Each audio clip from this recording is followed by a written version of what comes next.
Shalom Renewal, mari kita bersatu dalam doa Unity in Prayer setiap hari jam 8 malam. Persembahan persepuluhan di Bank BCA atas nama Yeni Dianawati di 466 0012 236. Persembahan diakonia di Bank BCA atas nama Suryan 076 2200 226. Office the Pastor bagi yang membutuhkan pelayanan doa atau pelayanan lainnya bisa menghubungi 0878 8377 1100. Ya, shalom Bapak Ibu Saudara sekalian. Saya percaya hari-hari ini kita tetap hidup dalam kasih dan kebaikan Tuhan. Mari kita renungkan kasih-Nya, kita renungkan kebaikannya. Biar hari-hari ini menjadi hari di mana kita terus sangat mengasihi Tuhan Yesus lebih lagi. Nah, hari-hari ini mari kita lihat kembali kasih, lihat kembali pengorbanan. Mari kita melihat kembali kebaikan yang Tuhan sudah berikan dalam hidup kita. Baik Bapak Ibu Saudara, sebentar kita akan mulai ibadah kita. Mari kita sama-sama siapkan hati Bapak Ibu Saudara. Terima kasih Tuhan Yesus. Engkau sungguh terahmat baik atas setiap kami Tuhan. Kalau saat ini kami masih diberikan kesehatan, kekuatan, saat ini kami masih diberikan makanan yang cukup, kami tahu semuanya Engkau cukupkan untuk setiap kami. Semuanya Engkau berikan, Engkau provide Tuhan untuk setiap kami. Dan semua baik adanya Tuhan Yesus. Terima kasih Tuhan. Kebaikan-Mu sungguh nyata dalam hidup kami. Kasih-Mu sungguh nyata dalam setiap kami Tuhan. Thank you Lord Jesus. Kami mau terus memuji dan menyembah nama-Mu yang hidup Tuhan. Ini pujian kami, ini penyembahan kami. Semuanya untuk hormat dan kemuliaan nama. Terima kasih Tuhan Yesus.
supaya kuasa Tuhan tetap mengalir dan tidak pernah berhenti mengalir ke setiap kami Tuhan. Oh Tuhan, terima kasih, terima kasih. Yes Lord, kami mau menanti-nantikan Engkau Tuhan. Kami mau menanti-nantikan kuasa-Mu Tuhan. Oh, bekerjalah di tengah kami, bekerjalah di gereja kami Tuhan, bekerjalah di bangsa kami Tuhan. Oh, thank you Lord Jesus. What a beautiful name, what a beautiful name, Jesus. Your name is beautiful, your name is glorious, your name is wonderful, Lord. Oh Jesus, what a beautiful name it is, what a beautiful name it is, the name of Jesus Christ my King. What a beautiful name it is, nothing comes us against. What a beautiful name it is, the name of Jesus. Sing, what a beautiful name.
Shalom semuanya.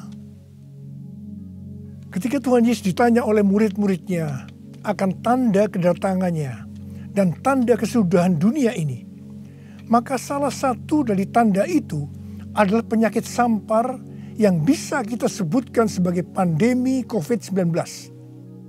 Jadi pandemi COVID-19 adalah bagian dari tanda kedatangan Tuhan Yesus di awan-awan untuk menjemput gerejanya. Ada yang berkata bahwa penyakit sampar sudah terjadi berulang-ulang. Malah pada tahun 1918 sampai dengan 1920 ada wabah flu Spanyol yang menyebabkan 50 juta orang meninggal. Tetapi Tuhan Yesus belum datang. Jangan-jangan setelah pandemi COVID-19 Tuhan Yesus juga tidak akan segera datang. Kalau kita bicara Tuhan Yesus tidak segera datang, ini tidak sesuai dengan yang dikatakan Tuhan Yesus dalam kitab Wahyu. Dalam kitab Wahyu, Tuhan Yesus berkata, "Aku datang segera," sebanyak 4 kali. Dan waktunya sudah singkat, waktunya sudah dekat, sebanyak 2 kali. Jadi kalau Tuhan Yesus berkata, "Aku datang segera," 2000 tahun yang lalu, apalagi hari-hari ini, pasti lebih segera lagi. Hati-hati, jangan terjebak menjadi pengejek-pengejek yang dengan ejekannya berkata, "Di mana janji kedatangannya itu? Dari dulu keadaan tetap seperti ini. Katanya salah satu tanda adalah penyakit sampar. Mana buktinya?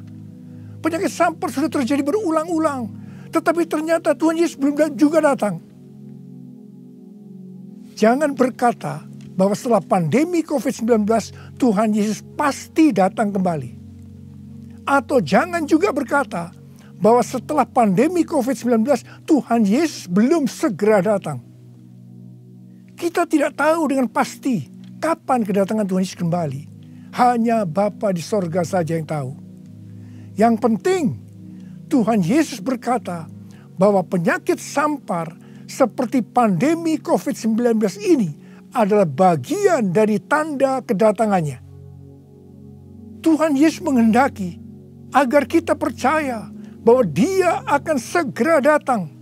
Sehingga kita akan sungguh-sungguh mempersiapkan diri kita untuk menyambut kedatangannya. Saya percaya bahwa sikap orang percaya dari zaman ke zaman yang melihat dan mengalami malapetaka, mungkin itu perang, mungkin itu bencana alam, termasuk penyakit sampar, akan berkata bahwa Tuhan Yesus akan datang segera. Sebagai contoh, Bapak Gereja yang bernama Cyprianus, yang adalah uskup gereja Kartago pada zaman Kekaisaran Romawi, yang mengalami pandemi pada tahun 250 sampai 271 Masehi. Pada saat itu di Roma saja sekitar 5.000 orang meninggal per hari. Cyprianus menyebutkan bahwa pandemi tersebut sebagai akhir zaman. Memang ini terbukti keliru. Akan tetapi dari sisi yang lain kita melihat keyakinannya bahwa ini adalah akhir zaman justru membuat terjadinya kebangunan rohani. Gereja terlibat dalam pelayanan sosial diakonia yang dahsyat. Melihat itu banyak orang menjadi percaya dan gereja berkembang pesat. Jadi setiap zaman seolah-olah Tuhan menciptakan situasi, apakah itu perang, bencana alam, kelaparan, termasuk penyakit sampar, agar perkataan Tuhan Yesus, "Aku datang segera" itu selalu ada di dalam hati orang percaya. Sehingga mereka selalu dalam kondisi berjaga-jaga, melakukan amanat agung Tuhan Yesus, sehingga penuaian jiwa besar-besaran terjadi. Demikian juga dengan adanya pandemi COVID-19 ini, Tuhan menghendaki gerejanya, yaitu kita-kita ini, bergerak menyelesaikan amanat agung sebelum Tuhan Yesus datang kembali. Sejak tahun 2009, setelah Tuhan berbicara dengan begitu serius kepada saya tentang "Aku datang segera", saya selalu memperkatakan hal ini. Saya selalu mengingatkan agar kita lebih intim dengan Tuhan. Hari-hari ini pesan Tuhan kepada kita adalah kembali kepada kasih mula-mula. Ingat, kita adalah calon mempelai wanita dari Kristus. Sang mempelai pria akan datang dengan segera untuk menjemput kita. Kita harus mempersiapkan diri dengan kembali kepada kasih yang mula-mula. Dalam Wahyu 2 ayat 1 sampai dengan 7, Tuhan Yesus berkata kepada jemaat di Efesus, bahwa jemaat di Efesus itu rajin, tekun, tidak dapat sabar terhadap rasul palsu, tetap sabar dan mau menderita oleh karena namaku, kata Tuhan. Tidak mengenal lelah, membenci perbuatan-perbuatan pengikut Nikolaus yang juga aku benci, kata Tuhan Yesus. Pengikut Nikolaus mengajarkan bahwa percabulan tidak akan mempengaruhi keselamatan seseorang dalam Kristus. Ini adalah pengajaran sesat, karena kitab Perjanjian Baru mengatakan hal yang sebaliknya, yaitu bahwa orang yang hidup dalam percabulan tidak akan mendapat bagian dalam kerajaan Allah. Kalau kita melihat ini, saya berkata bahwa jemaat Efesus ini jemaat yang luar biasa. Akan tetapi Tuhan Yesus melanjutkan dengan berkata, namun demikian, aku mencela engkau, karena engkau telah meninggalkan kasihmu yang semula. Sebab itu ingatlah betapa dalamnya engkau telah jatuh. Bertobatlah dan lakukanlah lagi apa yang semula engkau lakukan. Jika tidak demikian, aku akan datang kepadamu dan mengambil kaki dianmu dari tempatnya, jikalau engkau tidak bertobat. Mengambil kaki dianmu artinya mengeluarkan dari dalam kerajaan Allah. Kesimpulan dari pesan Tuhan kepada jemaat di Efesus, yang juga berarti buat kita semua, adalah apapun yang kita lakukan untuk melayani pekerjaan Tuhan, kalau tidak didasarkan kepada kasih mula-mula, maka Tuhan Yesus berkata, betapa dalamnya engkau telah jatuh. Dan kita harus bertobat. Kalau kita tidak bertobat, Tuhan akan mengambil kaki dian kita. Artinya, kita akan dikeluarkan dari dalam kerajaan Allah. Kasih mula-mula adalah kasih yang kita miliki pada saat kita baru bertobat dan percaya kepada Tuhan Yesus. Pada saat itu kita akan mengasihi Tuhan dengan segenap hati, dengan segenap jiwa, dan dengan segenap kekuatan kita. Pengalaman saya pada waktu itu adalah keinginan untuk selalu berdoa. Keinginan untuk memuji dan menyembah Tuhan. Keinginan untuk membaca Alkitab. Keinginan untuk hidup kudus. Keinginan untuk melayani Tuhan.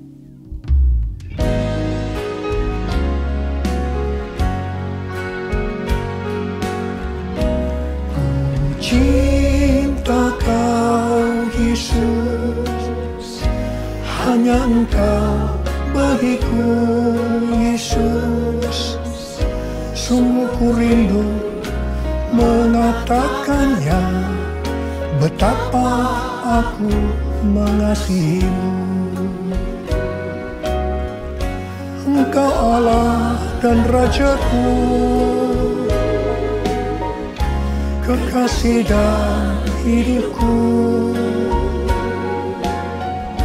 Engkau segalanya bagiku. Ku bersyukur kepadamu. Ku bersyukur kepadamu. Ku bersyukur kepadamu.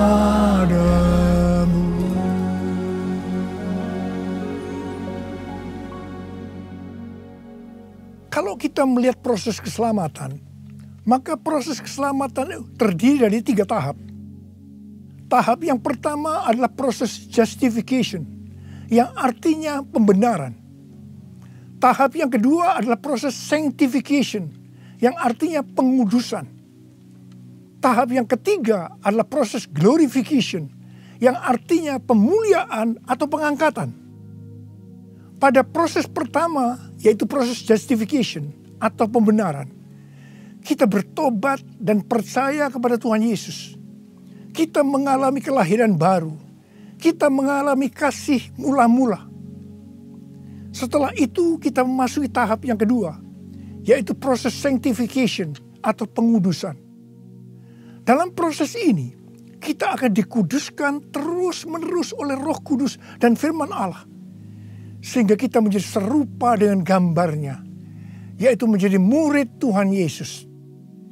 Setelah itu, kita akan masuk dalam proses yang ketiga, yaitu glorification, yang artinya pemuliaan atau pengangkatan.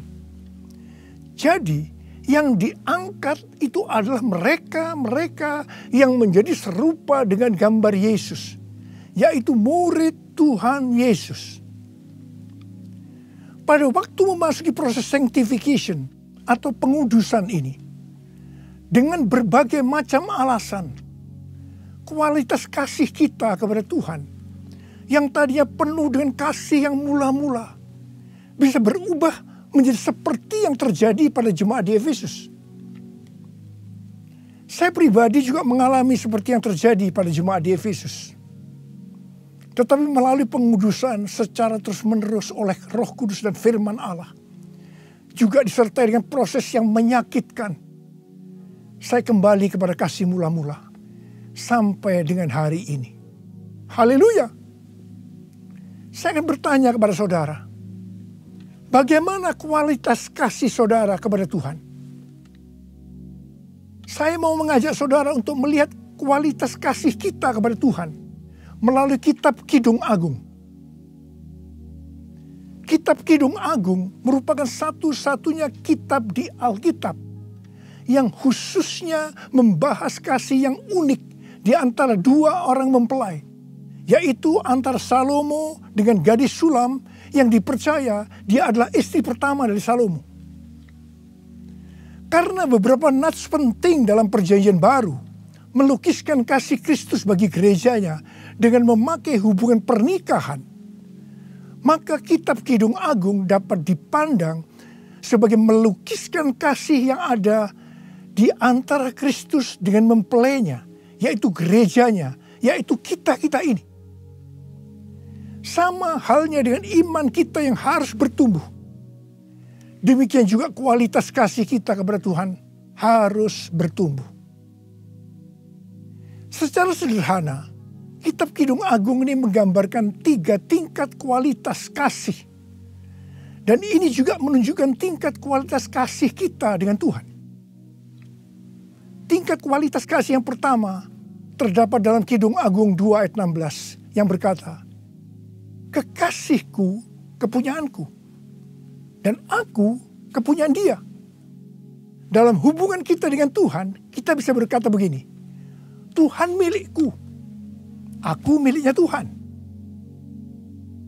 Tingkat kualitas kasih yang kedua terdapat dalam Kidung Agung 6 ayat 3 yang berkata, "Aku kepunyaan kekasihku, dan kepunyaanku kekasihku."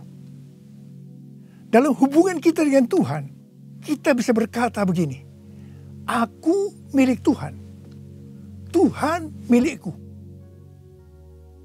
Tingkat kualitas kasih yang ketiga terdapat dalam Kidung Agung 7 ayat 10 yang berkata, "Kepunyaan kekasihku aku." Dalam hubungan kita dengan Tuhan, kita bisa berkata, aku milik Tuhan.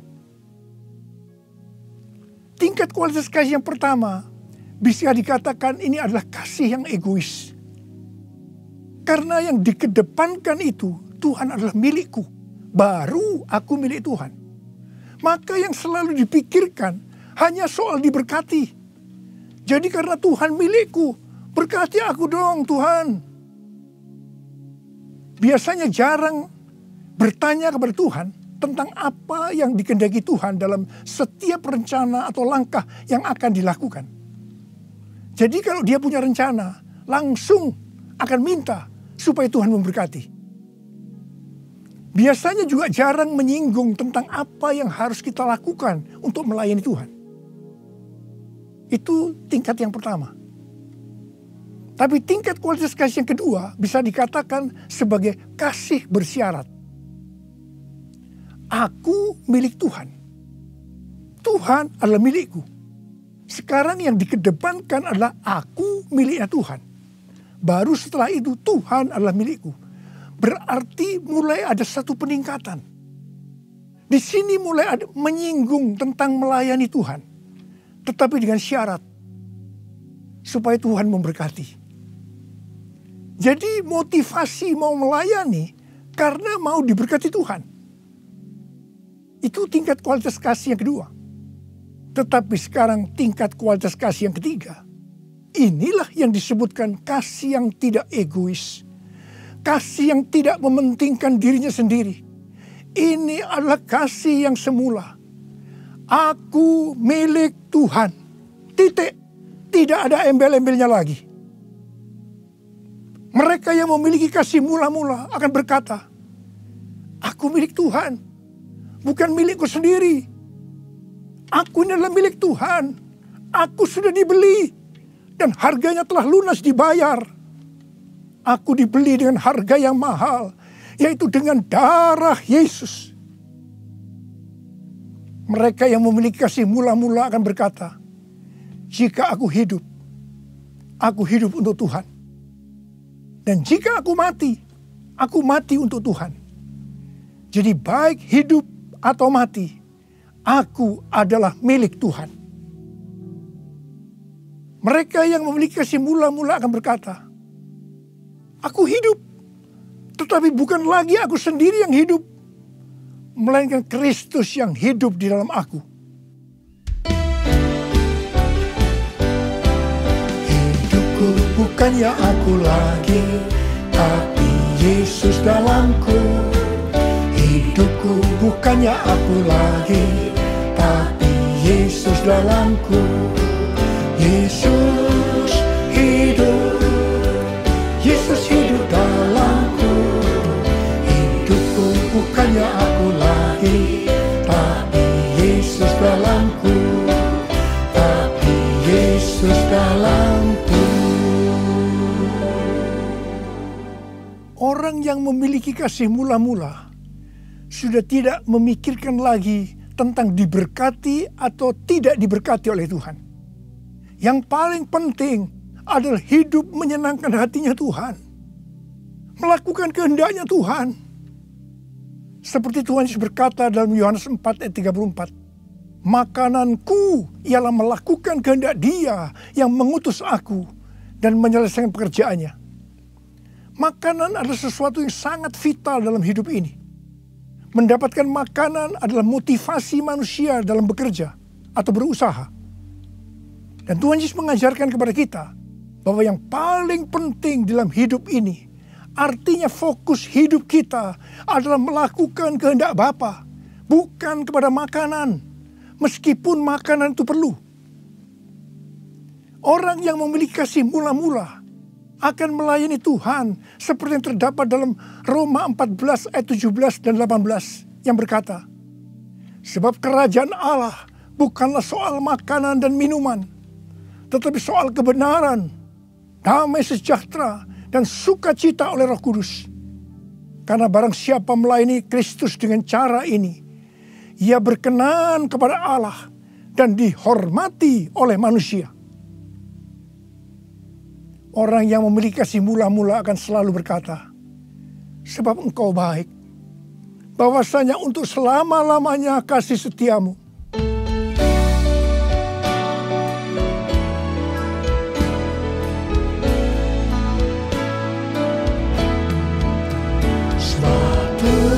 Hamba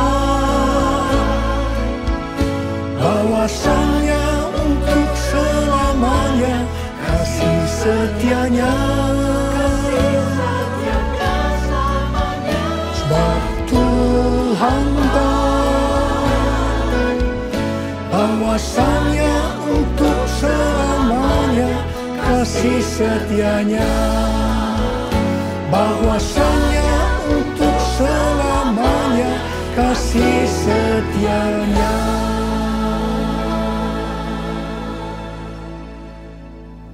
Pujian ini diajarkan oleh Daud dan terus dinyanyikan setelah zaman Daud. Tuhan memberitahu kepada Daud hal yang paling menyenangkan hatinya Tuhan, yaitu kalau dipuji oleh kita, bahwa Tuhan itu baik, bahwasanya untuk selama-lamanya kasih setianya. Karena memang itulah yang Tuhan lakukan untuk kita. Jadi apapun masalah yang kita hadapi, nyanyikan terus pujian tadi. Orang yang memiliki kasih mula-mula akan berkata, aku tidak takut, sebab Tuhan menyertai aku. Aku tidak bimbang, sebab Tuhan adalah Allahku. Tuhan akan meneguhkan aku, bahkan akan menolong aku. Tuhan akan memegang aku dengan tangan kanannya, yang membawa aku kepada kemenangan.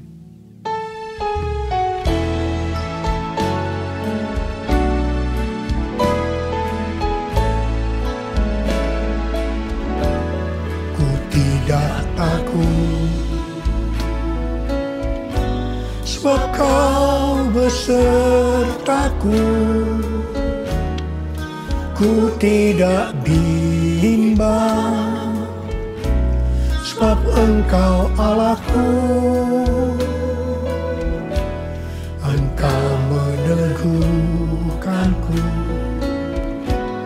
bahkan menolongku. Kau batu karangku, Yesus Tuhan. Yesus memegangku dengan tangan kanan-Mu. Yesus memberiku kemenangan. Yesus memegangku dengan tangan kanan-Mu. Yesus memberiku kemenangan. Yesus memberiku kemenangan. Yesus memberiku kemenangan. Haleluya. Orang yang memiliki kasih mula-mula dalam masa pandemi COVID-19 ini akan tetap percaya kepada janji Tuhan dan terus memperkatakannya. Orang yang memiliki kasih mula-mula akan berkata, Tuhan, saya mau menyelesaikan amanat agung dengan kuasa dari Roh Kudus, yaitu Pentakosta yang ketiga. Tuhan, saya berjanji untuk memakai mulut ini hanya berbicara tentang firman Tuhan, bukan yang lain-lain. Orang yang memiliki kasih yang mula-mula akan melakukan firman Tuhan seperti yang terdapat dalam lagu ini. Aku mengasihi Engkau Yesus dengan segenap hatiku. Aku mengasihi Engkau Yesus dengan segenap jiwaku. Ku renungkan firman-Mu siang dan malam, ku pegang perintah-Mu dan ku lakukan. Engkau tahu ya Tuhan, tujuan hidupku hanyalah untuk menyenangkan hati-Mu. Menyenangkan hati-Mu, menyenangkan hati-Mu.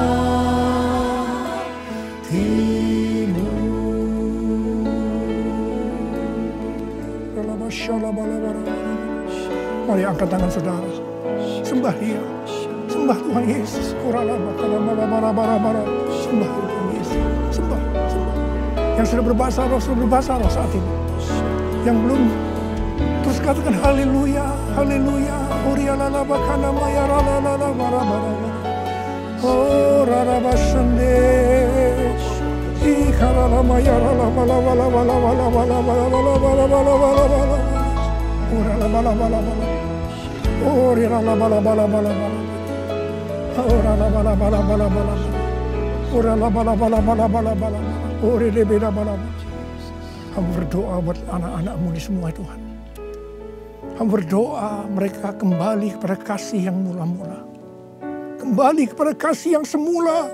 Kasih yang mula-mula. Ya Tuhan, hamba berdoa buat mereka.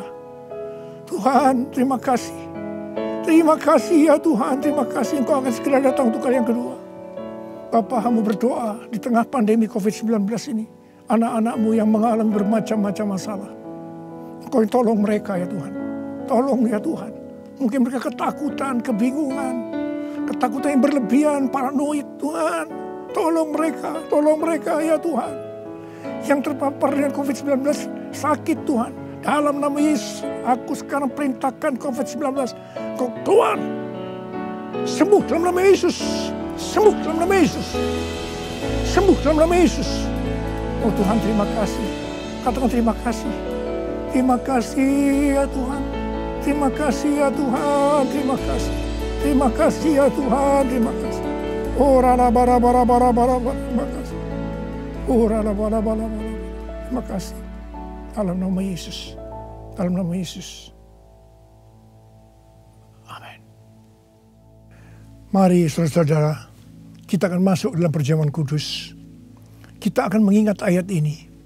Sebab setiap kali kamu makan roti ini dan minum cawan ini, kamu memberitakan kematian Tuhan sampai Ia datang. Perjamuan kudus adalah perjamuan Tuhan Yesus sendiri. Setiap kali kita masuk dalam perjamuan kudus, Tuhan Yesus selalu berkata, biarlah ini menjadi peringatan akan daku. Karena itu mari arahkan hati kita kepada Tuhan. Kita akan mengingat kebaikan Tuhan. Mari tundukkan kepala. Tuhan, siapakah kami ini sebelum kami mengenal Engkau? Kami semua orang berdosa. Upah dosa adalah maut, mati. Tapi Engkau yang tidak berdosa telah dijadikan dosa oleh karena kami. Engkau harus mati dengan penderitaan yang luar biasa ya Tuhan. Itu Engkau ya Aba. Betapa baiknya Engkau. Engkau jadikan kami sebagai anak-anak-Mu. Engkau tuntun kami, Engkau bela, Engkau lindungi, Engkau berkati. Engkau sembuhkan kami, Engkau ajar kami ya Tuhan. Engkau juga menghajar kami kalau kami salah Tuhan.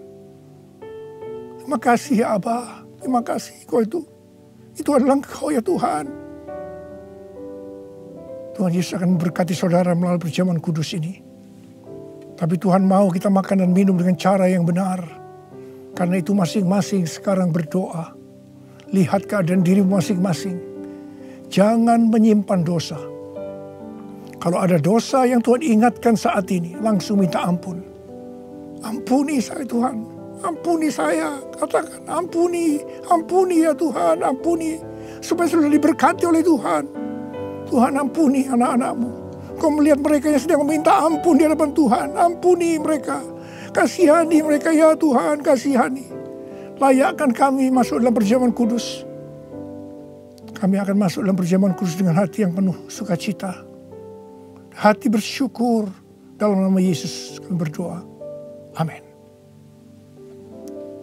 Sekarang mari angkat roti di tangan kanan saudara tinggi-tinggi.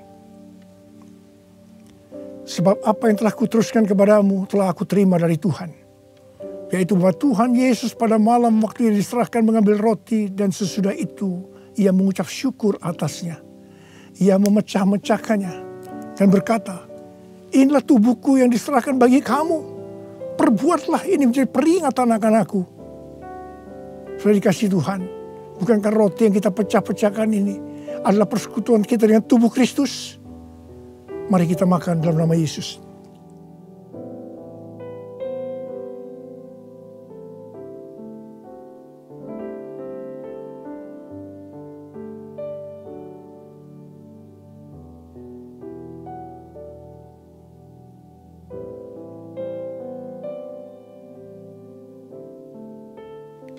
Sekarang angkat cawan di tangan kanan saudara tinggi-tinggi. Demikian juga ia mengambil cawan sesudah makan lalu berkata, cawan ini adalah perjanjian baru yang dimeteraikan oleh darahku. Perbuatlah ini setiap kali kamu meminumnya menjadi peringatan akan aku. Saudara kasih Tuhan, bukankah cawan pengucapan syukur, yang atasnya kita ucapkan syukur adalah persekutuan kita dengan darah Yesus. Mari kita minum dalam nama Yesus.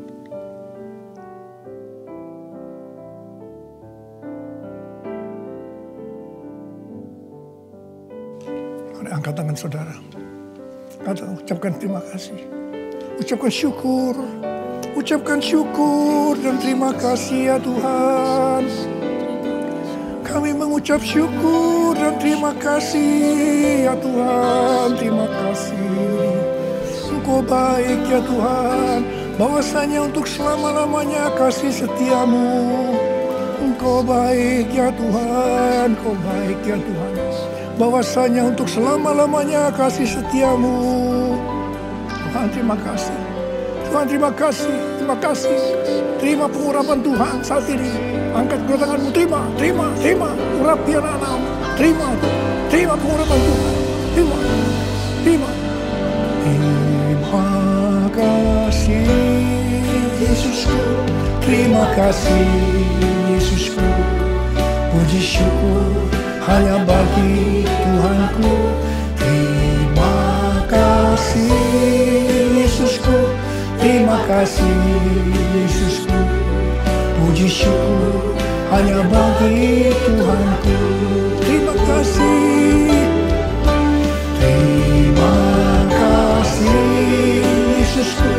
Terima kasih Yesusku.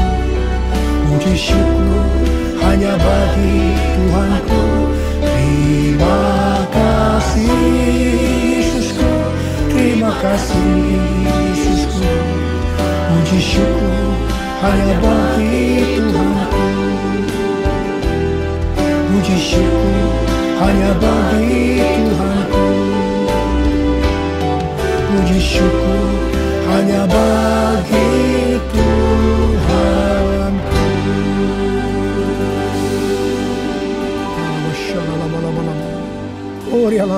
Terima kasih. Terima kasih ya Tuhan. Terima kasih. Berkati anak-anakmu. Terimalah berkat Tuhan. Kasih karunia berlimpah-limpah daripada Allah Bapa dalam anak yang tunggal Yesus Kristus.